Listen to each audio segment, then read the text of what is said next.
老社长，您的意思，我们打平花？有什么不可打的？那又不是南京城。哎，就说它是南京城，也有打它的时候。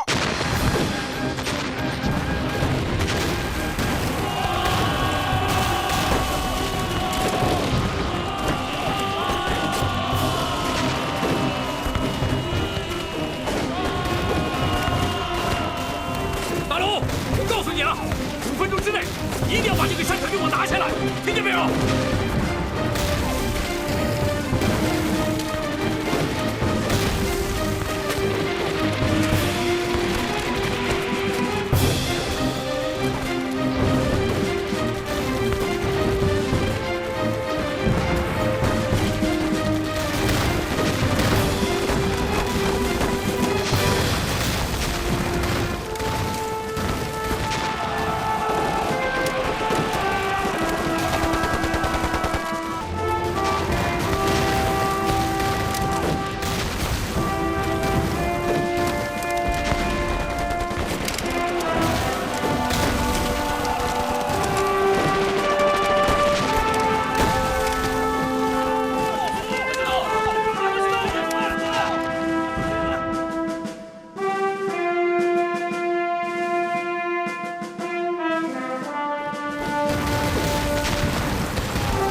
首长啊，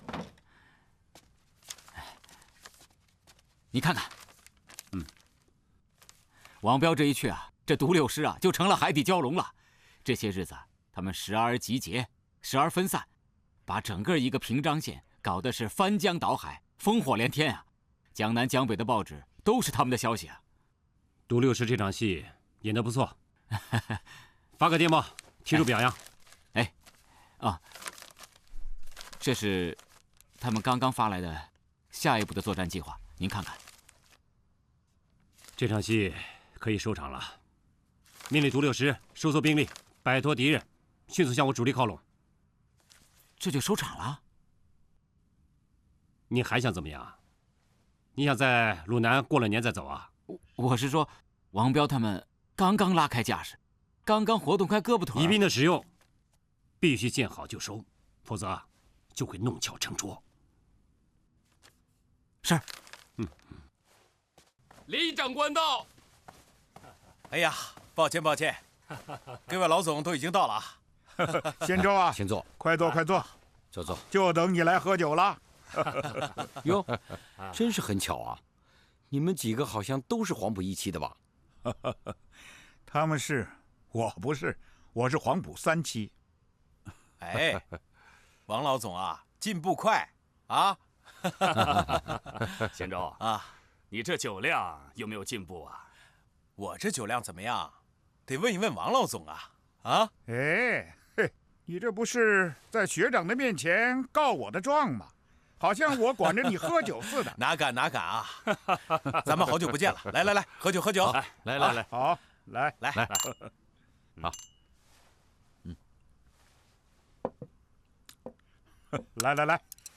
行，好，来。哎，见过陈诚了？哦，见过了。委员长让他主持制定鲁南会战的方略，他正在广泛的征求意见。哎，你这次回南京也是为了这事儿吧？哎，陈诚，他都说了些什么？哦，他说他要把华东的共军消灭在鲁南，要求我在作战的时候听从指挥。计划，对陈诚的会战计划，你怎么看？问题不在计划上，出在哪里？问题在他严重的低估了华东共军的实力。这华东共军到底有多少人呢？我的估计是20万到30万之间。另外，还有不少于30万的值钱民工，一旦战事需要，他们随时可以编入作战部队。这不可能吧？陈总长估计共军也就7、8万人，而且是弹尽粮绝，编制残缺呀。哼，陈诚他懂什么？他就会纸上谈兵。哼，打仗打了半年多了，他下过一次战好吗？陈诚跟我谈过话，讲到华东共军的实力，他也是这个估计。我说，这个数字恐怕不准确，他认为是准确的。他根据什么？空军的报告，还有顾祝同、汤恩伯他们根据各种情报分析比对的结果。他们都是些猪脑子呀！啊，共军就凭那7、8万人，就一口把马立武吃掉了啊！那马立武是豆腐做的？他们就是猪脑子。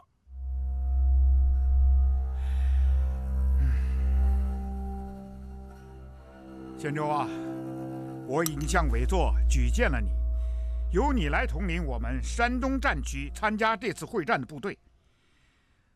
我们山东战区可是投了7、8万人呐，你可要格外小心呐。王老总，我听你的。好，坐吧，坐吧。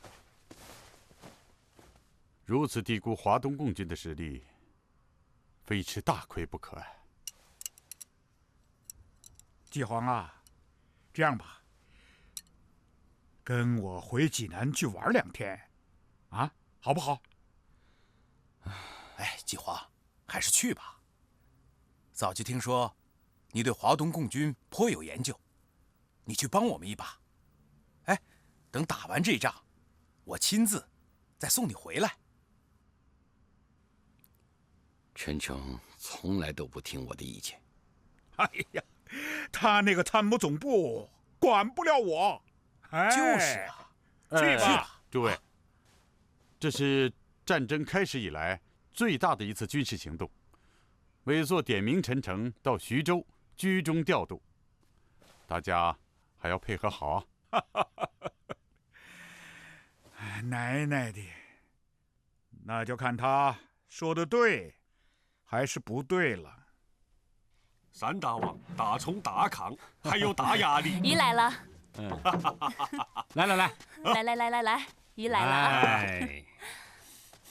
哎，这叫什么？自己动手啊，丰衣足食啊！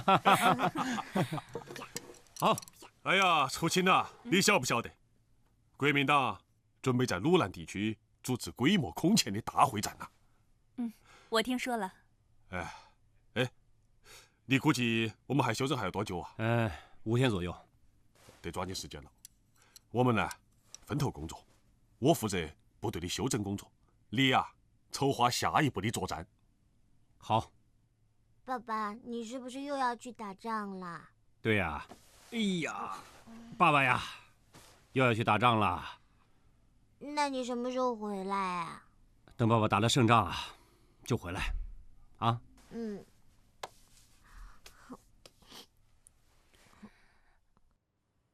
总统到。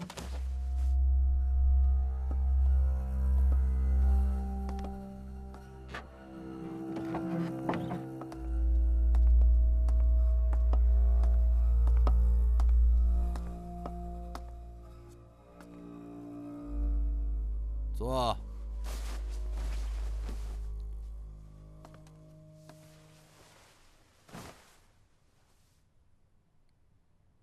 诸位，这一次我们调集了15个整编师、59个整编旅参加鲁南会战，这是剿匪战争开始以来我军规模最大的一次。其中，仅仅南北2县突击兵团的主力就有11个整编师、29个整编旅，可谓规模空前。另外，空军会全力以赴，协助作战。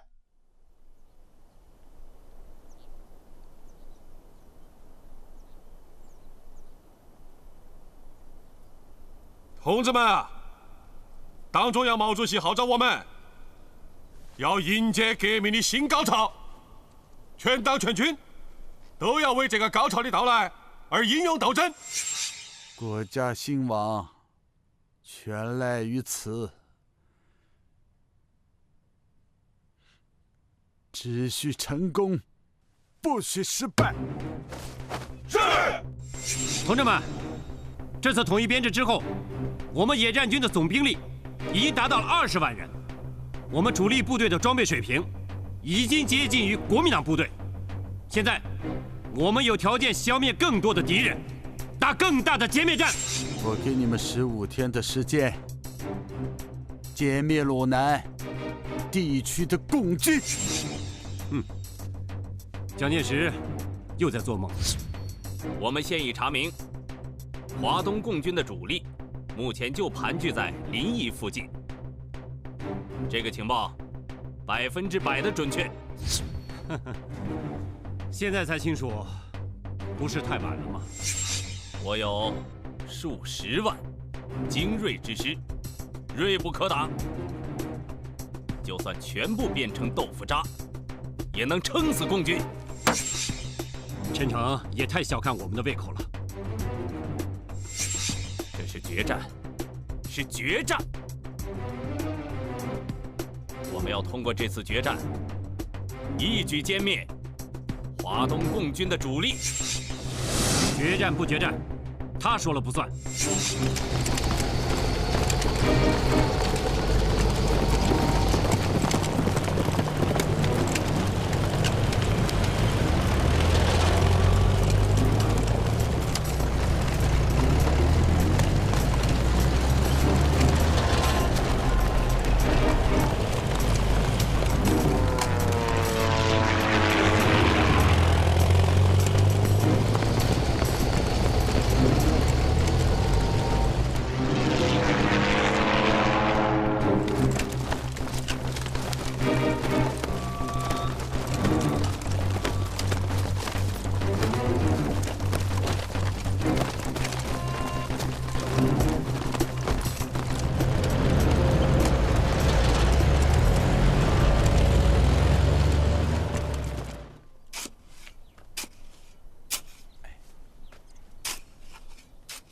老首长，哎，你这是干嘛呢？啊，种棵树。哎呀，怎么好好的种树干嘛呀？这棵树啊，长在这路边上，你不把它移到这儿来，哪天该叫人踩死了。怎么着？你来有什么事儿啊？哦，陈老总给您的电报，是不是叫我回去了？是，让您即刻返回，明天天黑之前到华东局报道。看来这儿真是不需要我喽。哎，老首长，看你说的。哎，现在几点了？哦，现在9点多了，老首长。这儿离临沂还有100里路啊！不行，我得赶紧出发了，把它踩一踩。哎，走。老首长，老首长，哎。老首长，哎呀，老首长，我说你们忙你们的，我这收拾收拾我就走了。来，我来。老首长，我们接到上级命令，我们师啊要按主力式编制了。行啊，这回你们该兵强马壮了啊！首长，我们2个刚才商量了一下，打算向野山军首长去做个建议，请您留下来，我们2个人呢给您做副手。您掌舵。老段管打仗，我管政工，咱们仨合在一块儿，再好好打他几仗。对，是，打仗这个福啊，看来我是想不到了。我这次来呢，是到华东局做地方工作的，这不遇到你们这件事儿吗？苏司令就抓了个公差，这就到你们这儿来了，一待就是这么多天。他们那边啊，肯定急死了。嗨，你说这地方工作有啥意思啊？就是啊，现在是战争时期，打仗第一，这上级领导不能不考虑吧？是不是？对呀，打仗这是你们的事儿喽，我只能跑跑腿儿，动动嘴喽。我看老首长就是不愿意待在咱们这儿了。冤枉啊！你这可是冤枉我啊！行了，我跟你们说句实话吧。上次战役的时候，苏司令就料到了，后边要有大仗打。他和陈老总商量，要组织60万的民工。60万，60万！这可不是个小数目啊！这怎么也得需要人来领导啊！两位老总这就想到了我，就给毛主席发封电报。我从陕北这就到这儿来了。老首长，你要这么说，我们也没法留你。你叫我在这儿待一辈子，我都愿意。在这儿多享福啊！这儿又没什么事儿啊。哎，老首长，吃完饭再走吧。吃饭这还早吗？给我弄点干粮，我带着就行了。老首长，你干嘛这么着急呀？你们没看出来吧？要打大仗了，临沂守不守这都不好说。华东局机关搞不好也得转移。那首长，我派部队送你。我这以前不是跟你们说过吗？我一个老头子在路上走，这没人注意。你这后面跟着几个，别人就会起疑心的啊！老首长，我这次发现你快成精了。你怎么着？你是不是说我狡猾呀？不是，我哪敢这么说您呢？老首长，我把那大青骡子送您了。哎，不，用不着。哎，老首长，这100多里地呢，有个牲口生脚力啊。就是啊，这倒也是啊。不过大青骡子那显着太富贵了，这要叫国民党给劫去了，那咱不赔本钱了吗？哎，有没有那种小毛驴子？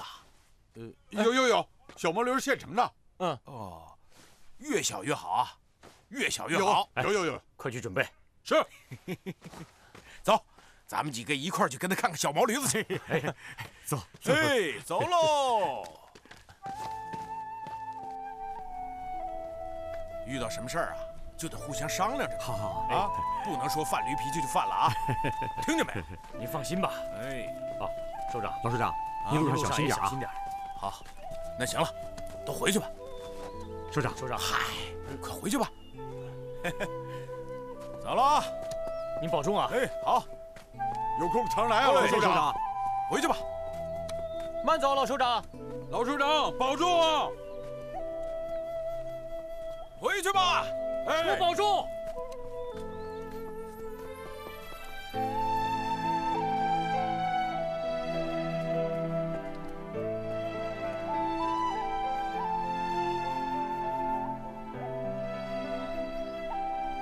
高楼万丈平地起，盘龙卧虎靠山顶，边区的太阳红又红，边区的太阳红又红，来了咱领袖毛泽东，毛泽东。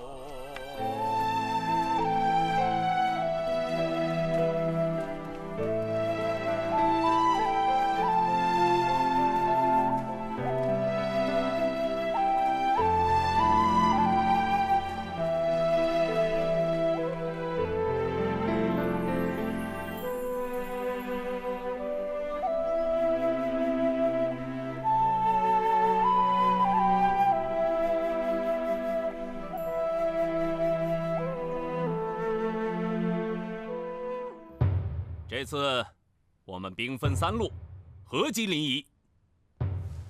南线为欧震集团，由8个整编师组成；北线为李先洲集团，由3个整编师、9个旅组成。南北2大集团是这次会战的主要突击力量，其任务就是合力夹击临沂。还有西线，王敬久集团。由1个军加3个整编师组成，其任务就是阻断华东共军与华北共军的联系，同时随时准备向临沂方向攻击。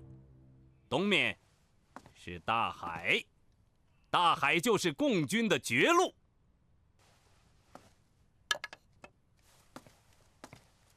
临沂是华东共军的首府，临沂一失，华东共军必然群龙无首。所以我判断，临沂是共军的必争之地，共军会倾尽全力坚守临沂，而我们正好可以逼迫共军在临沂附近与我决战。最近几次作战，我们每每吃亏，就是因为孤军冒进。所以委座反复强调，这次一定要注意战术，要集中兵力，稳扎稳打，齐头并进，避免突出。我们把这个战役称之为压路机。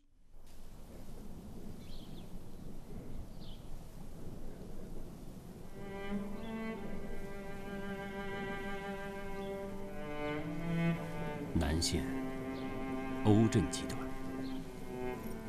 北线李先洲集团，还有西线的王敬久集团，3个方向的敌人都很强，而且稳扎稳打，毫无破绽。怎么办？驾！苏司令，陈老总有事儿找你。啊！驾！驾！驾！驾！老总，出了什么事了？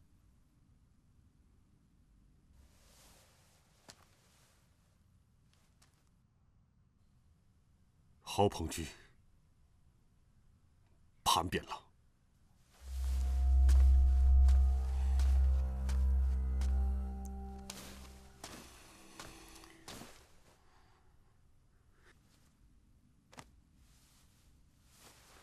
老总，犯不着生这么大的气，这也是意料之中的事。去年他向我们倒戈，也是迫于我们的军事压力。最近他同敌人来往密切，我们一直有情报，只是我们一时顾不过来。来，你不晓得。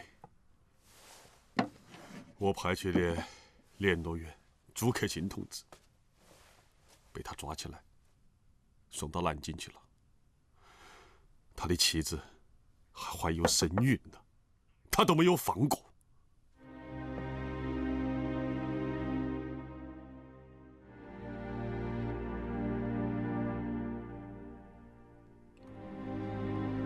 其他同志还有亲近我们的军官，全被他抓起来了。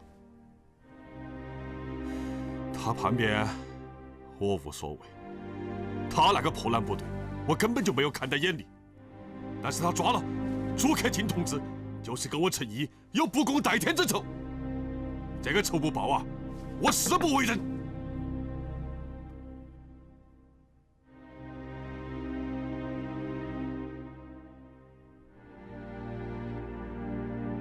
朱克勤同志在北伐战争的时候就是第3军的党代表，威望极高啊。同郝鹏局相识已有20多年了，他居然对他下手，这个混蛋！老总，不要着急。怪我，哎，怪我呀，怪我！我就没有想到，我低估了这个混蛋的反动性。我对不起朱克勤同志啊！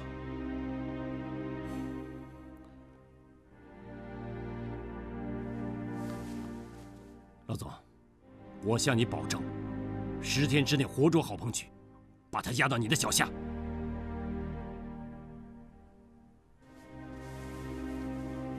郝鹏军手下有4个师、10个团，2万人，而且同国民党的主力排在一起哟。应该没有问题。好，但是有一点，不能影响下一步的作战部署啊。我知道。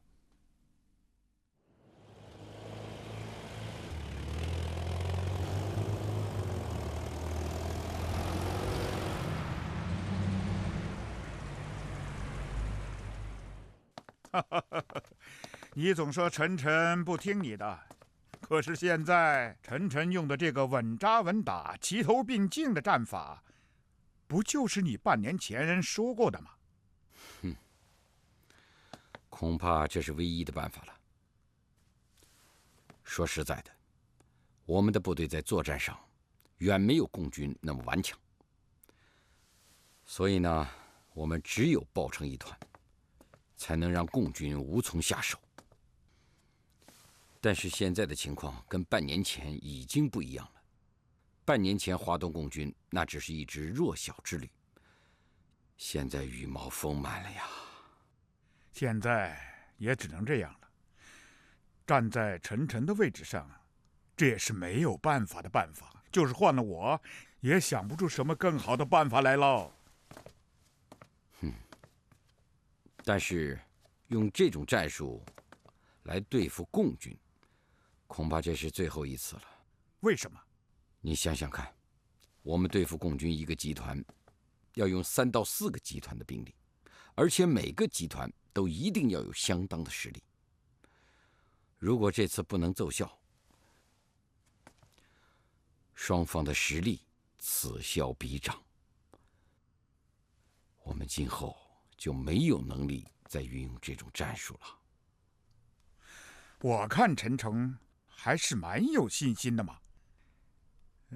我也仔细琢磨过了，就好比3台推土机同时从中间压过去，共军就是有个10万、20万的兵力，也是不能应付的呀。总总，我们要想打赢这仗，关键的2点，一是切不可轻敌，2是一定要及时的识破共军的诡计啊。是啊，他奶奶的！谁又会知道共军会想出什么样的诡计来对付我们呢？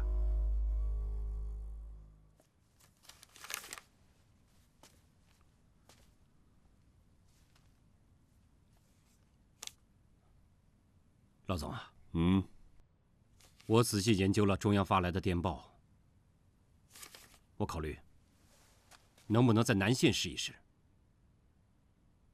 南线？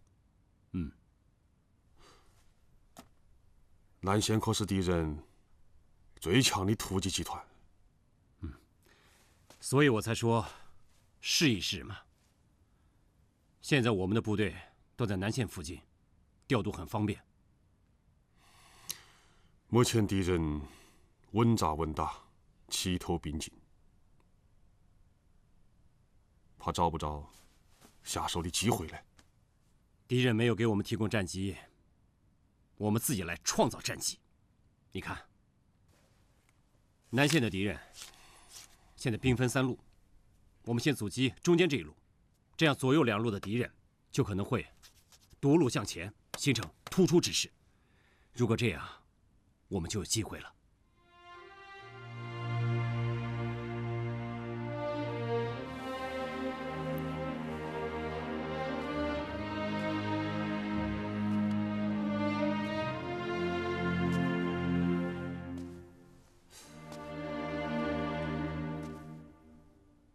如果敌人不听指挥怎么办？现在敌人推进的速度还不快。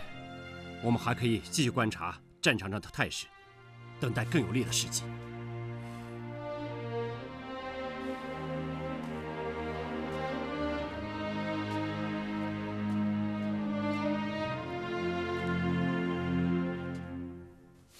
好，这和中央的意见完全一致。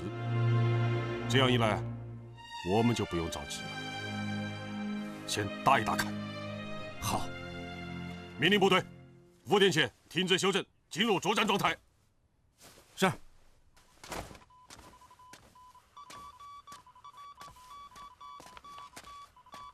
好，首长。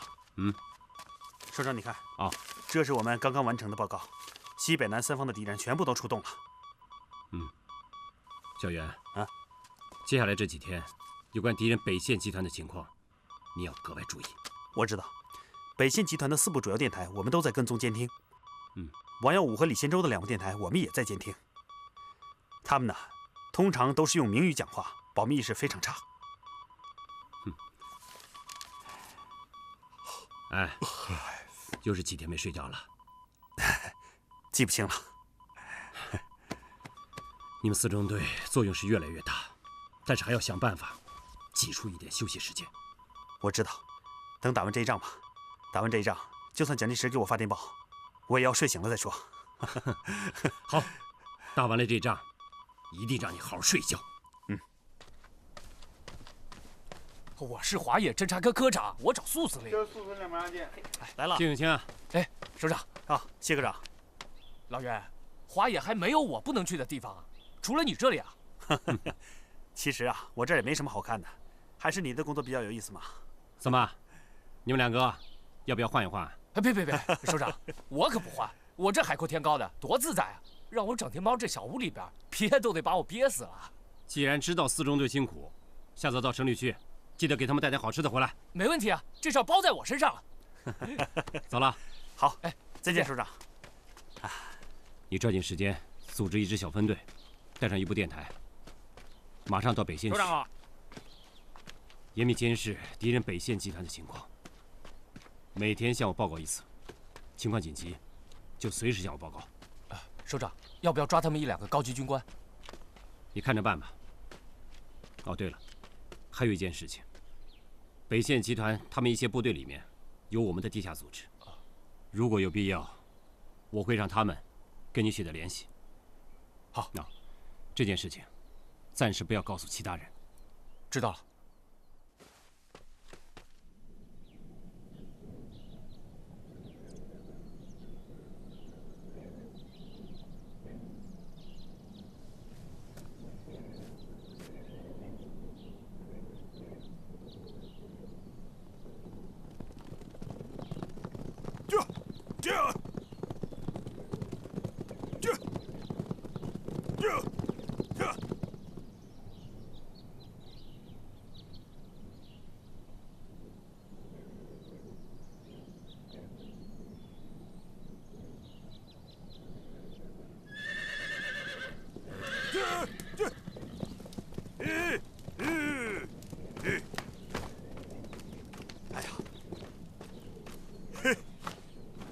苏司令，你到我们这儿来，咱们也不打个招呼啊。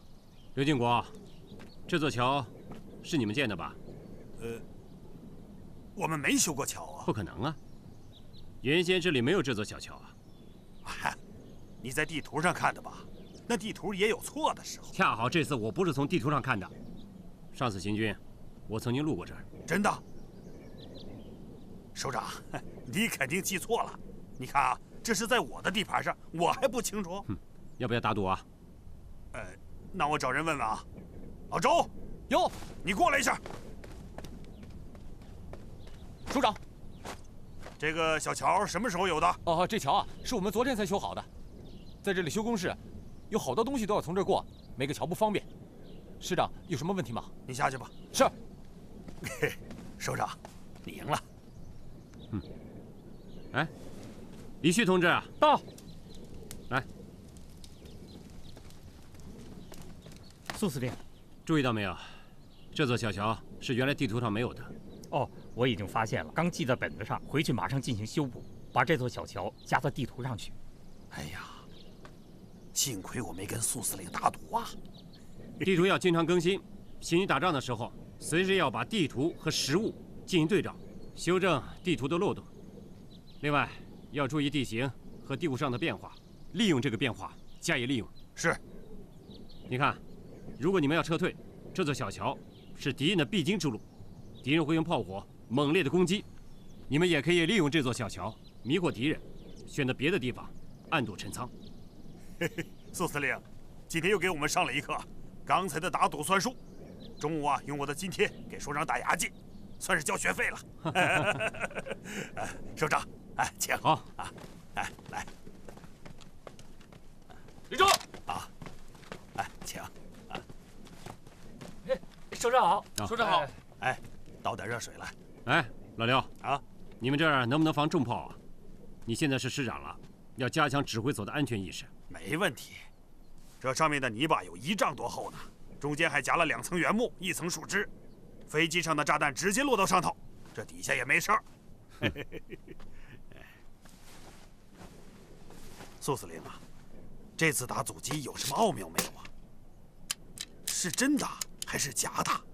你又想发财啊？上次阻击整编26师啊，那是假阻真追，我呢确确实实是好好的发了一笔财呀。不过，最后那些好东西大部分都让首长你调给陈瑞廷的特种纵队了，我其实啊没落下多少。哎，首长，这你心里有数啊？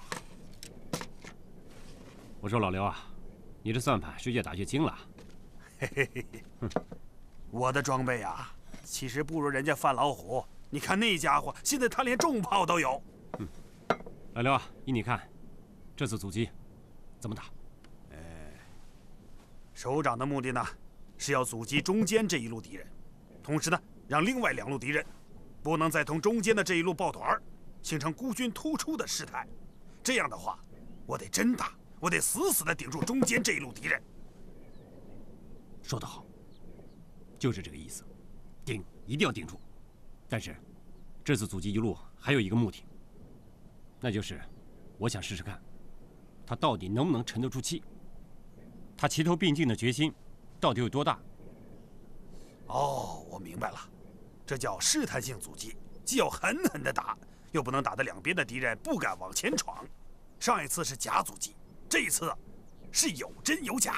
说得好，就是这个意思。说说你的办法。我选好地形，多修几道工事，阻击一会儿，我就放弃一道工事。再阻击一会儿，哎，我就再放弃一道攻势。这样呢，正面的敌人就会以为他们的攻击正在步步得手，而两边的敌人一看，呵，中间这一路打得很顺手嘛，他们才有可能会毫无顾忌地往前闯。你的算盘打得不错，不过南线3路敌人每一路都很强，中间这一路就是张灵甫的整编74师加在里面。挡住他们并不容易，要注意掌握好战场预备队。到了那个时候，你不要指望我调其他部队来支援你。哎呀，这个我明白。打到了那个时候，攻击部队才是主要方向，你不可能把部队分配到我的这个方向上来，所以一切还得靠自己。明白就好。好了，我走了。哎，握个手吧。啊，好好打。好，请首长放心。我们一定会珍惜这个机会。那好，我就先预祝你们取得成功。谢谢首长。再见。首长放心。再见。首长放心。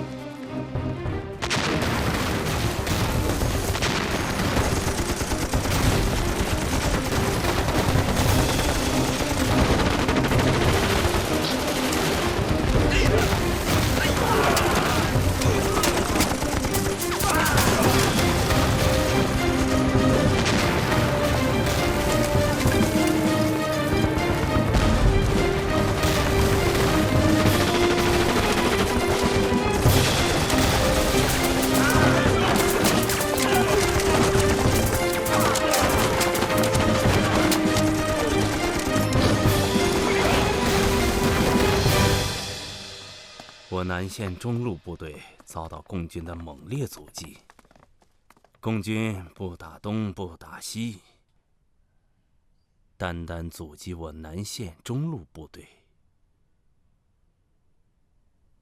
意图是什么呢？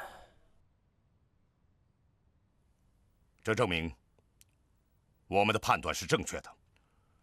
共军久攻不下，力量单薄，已经无力展开全面的阻击了。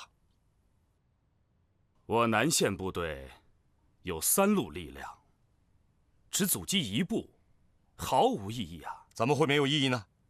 意义就在于临沂，临沂是共军的必争之地。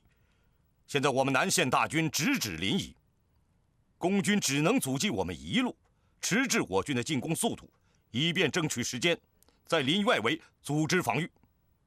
我不这样看，我以为共军的企图是通过阻击我南线集团中路部队，瓦解我南线集团齐头并进的态势。现在中路部队受阻，左右两翼必然溢出，这样就会在中间地区形成一个100多里的真空地带。这也正是共军企图造成的局面。一旦出现这样的情况，我敢起誓，共军马上会集中力量打击一路。看来战前的情报基本是准确的。现在共军的主力已经全部集中到南线，我们北线这边压力不大。李先洲这个人打仗啊，一贯老实，可是他的运气一直是不错的。这次让他在北线当总指挥，我就是借了他的好运气啊。可是南线的共军只是阻击了中路，还没有全部都展开。我们南线集团那么强大，粟裕手中就是有再多的兵力，也很难应付。我看我们北线是不是可以再走快一点？副参谋长，赶快给我接李副总的电话。是。现在共军在南线已经很难对付了，我们就趁这个机会迅速占领莱芜，抢夺共军在山东的战略后方。奶奶的，怎么样？立大功的机会来了。啊，曾总，不管怎么打，目前这个齐头并进、稳扎稳打的态势，我们一定要保持住。宁可慢一点，也不能破坏了这个态势。曾总，电话通了。好。哎，老李啊，哈哈，看到了吗？共军的主力现在全部已经集中到了南线。我考虑，现在我们应该趁机占领莱芜，抢占共军的后方。王老总，你放心吧，啊，齐头并进，稳扎稳打这8个大字，我每天像念佛经一样在念着呢。你就是借我一个胆子，我也不敢冒进啊。不过请你放心，啊，我一定命令部队迅速到达莱芜，占领共军的后方。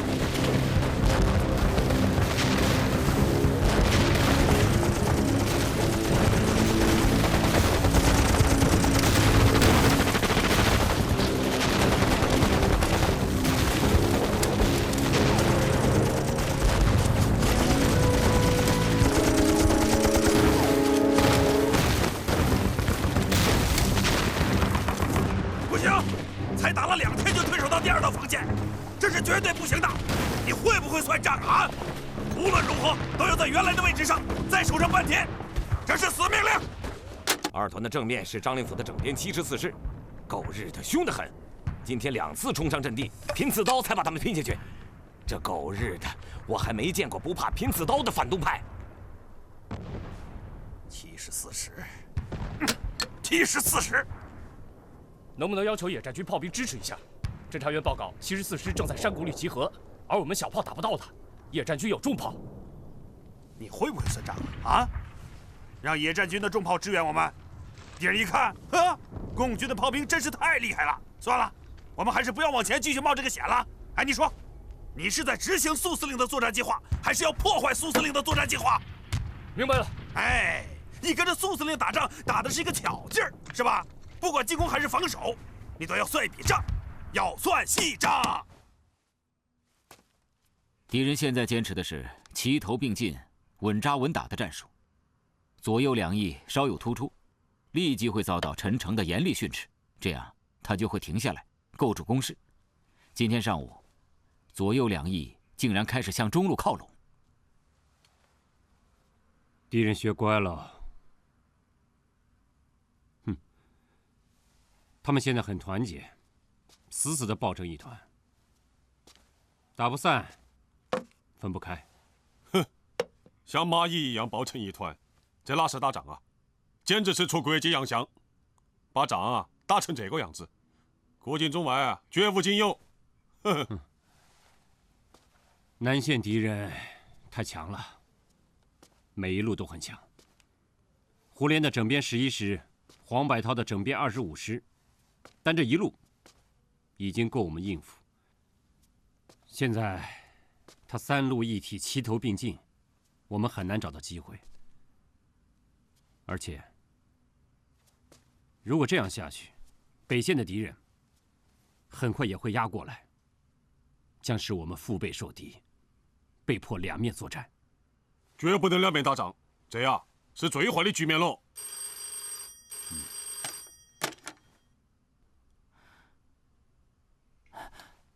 两位首长，北线出情况了。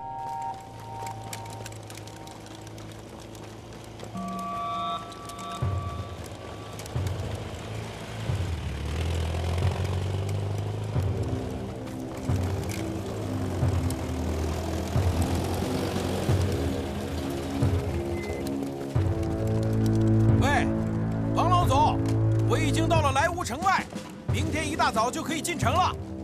啊，没有发现共军的大部队，只有零星的小部队一打就跑了。哦，你放心，稳扎稳打，齐头并进。是。命令：一，命令部队马上停止前进，就地宿营。宿营后，军与军之间、师与师之间、团与团之间，迅速架好电线，保持通讯联络。各部队结合部一定要划分好区域，防止共军渗透。第二，各部队要安排好警戒哨，步哨、前副哨要安排得远一点，不许安排在家门口。第三，各部队要迅速按照自己所在位置寻找有利地形和制高点，迅速占领，保持警戒，明白吗？是。出发。王参谋，到。今天走了有多远？足足70里。70里。我们很久没有这样扬眉吐气了。这件事情告诉陈总长了吗？还没有报告。马上给陈总长发报，告诉他，我部已按照指定方向正在行进，目前行进非常顺利，已经到达莱芜城外。是。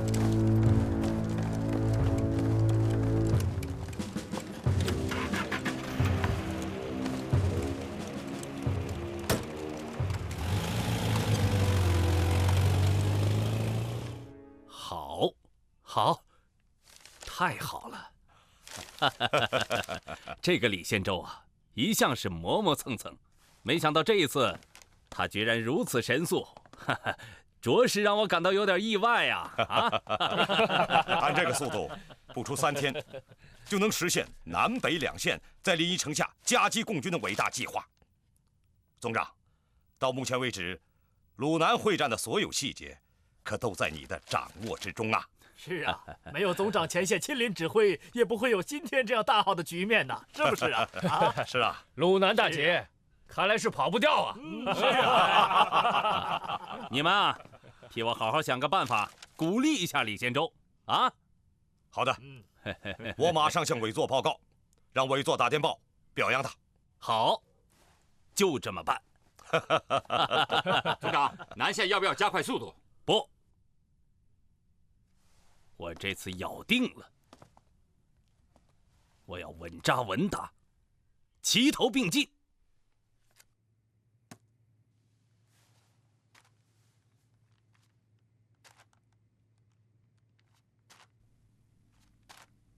北线李先洲进占莱芜，直接威胁我后方。西线王敬久集团稳稳的推进，对我形成合围之势。而南线至今没有战绩。如此下去，我们将会在极其不利的条件下，被迫与敌人进行决战。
隐蔽，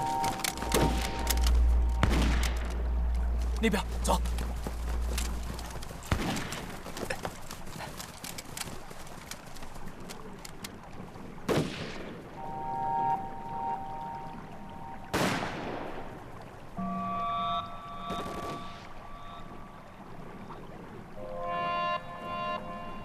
站住！别跑！别跑！林参谋，你带一队人到敌人后面去围歼。一班，跟我来。站住！站住！别跑！别跑！站住！给我站住！站住！站住！给我站住！站住！别跑！站住！跑啊！看你再跑，挺起手来！跑！还跑！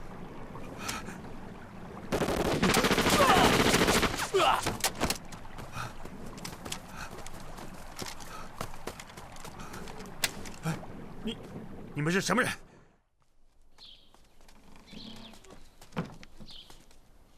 哎，何建兵，陈老总，苏司令呢？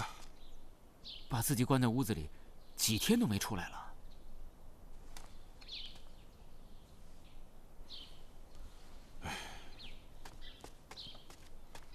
他吃饭没有？送进去的午饭，动都没动。哎呀，这不吃不喝，快成神仙喽！哎呀，哎，陈老总，要不您进去劝劝他？哎，到食堂去搞点好消化的，有营养的，快去。是。哎，不行，还是我自己去吧。走。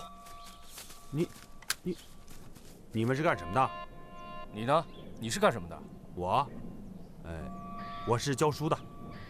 蒙谁呢？教书先生拿着手枪，还敢开枪打人？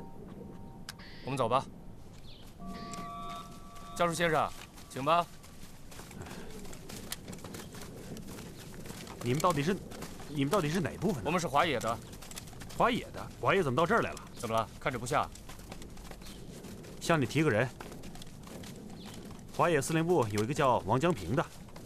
王江平没听说过，司令部没这个人，你搞错了吧？有个叫朱明瑞的，你应该认识吧？朱明瑞认识啊，脸上受过伤。你试探我？哼，他在什么单位？敌工科的参谋。他是不是还有一个名字？那个名字他只对外用，这我不能告诉你。他是不是姓方？第二个字是东，第三个字是生。看来你对我们华野的事儿知道的不少啊。看来你果然是华野的。哎，你到底是干什么的？是不是隐蔽战线的同志？哼，我是干什么的，现在不能告诉你。你可以叫我老李。请问你什么职务？华野侦察科科长谢永清。嚯，碰到了侦察科长，真是太巧了。谢科长，我有非常紧急的事情，需要当面向陈司令或宿司令汇报，越快越好。好啊，我们有电台啊。我不用电台。为什么？我有特殊原因。什么特殊原因？哎，这个我不能告诉你。哎，你是侦察科长，你应该知道这个纪律啊。那既然情况紧急，用电台报告不是更快吗？不行，我非要见到你们陈司令或者宿司令，否则我什么都不说。刚才敌人为什么追你？哦，刚才我本来打算呢从下游过桥，可是我上到桥边才发现，敌人已经把守住了，所以我就回来了。那我能不能把碰到你的情况用电台报告给野战军首长？报告什么？报告你碰到了老李，他们认识老李是谁呀？所以呢，见了面才能把事情说清楚。好，那我就送你去见野战军首长。这个越快越好啊！我告诉你，我这个事情非常紧急，耽误了你负不起责任。你还挺厉害啊，林参谋到。你留在这儿继续执行我们的任务，我送这位先生去见野战军首长。科长，我去吧。野战军指挥部的位置是全军最高机密，他们现在转移到什么位置，我都不知道，只能在路上向碰到的部队打听。好在部队团营上的干部差不多都认识我。这个人有点名堂，他对我们还不太放心，我对他呀也不太放心，我得看着他，防止他耍什么花招，明白了吗？明白了。老李，哎，咱们走吧。哼，怎么还有马呀？啊，我埋伏在这儿呢，怕紧急的时候有用。老李，上马吧。啊，这多不好意思。我们是当兵的，走路啊，你没法跟我们比。哎，你这是干什么？啊，指挥部的位置是全军最高机密，在没有确认你的身份之前，你没有权利掌握这个秘密。你不相信我？就像你必须保守你的秘密一样，我也必须保守我的秘密，这你得理解，是不是啊？你们动作要快，晚了就什么都来不及了。我看啊，时间差不多了。嘿，来。司令员，司令员，陈老总来了。苏宇啊，哎，苏宇啊，哎呦，哎呦呦呦呦呦，老总啊，哎呀，搞点啥子？来来来，听这个副启平讲啊，你在这里辟谷修行了几天？哎，我是来闯金堂的嘞。哎，我说啊，先吃饭，先吃饭。好好好，天塌下来也要先吃饭啊！啊，老总啊，啊，没那么严重。司令员啊，今天老总啊特意让炊事班给您做了碗鸡汤啊。来来来，一起吃。你吃，我监督你啊。好。哎呀，老总啊，啊，看来我们需要重新想办法了。是啊，毛主席来电指示啊，必要时呢可以放弃临沂啊。我也正在考虑。是啊，我们现在应该想一个新的办法。哎，你吃饭啊，我给你写2个字。我也写。怎么，又要跟我对对子啊？来，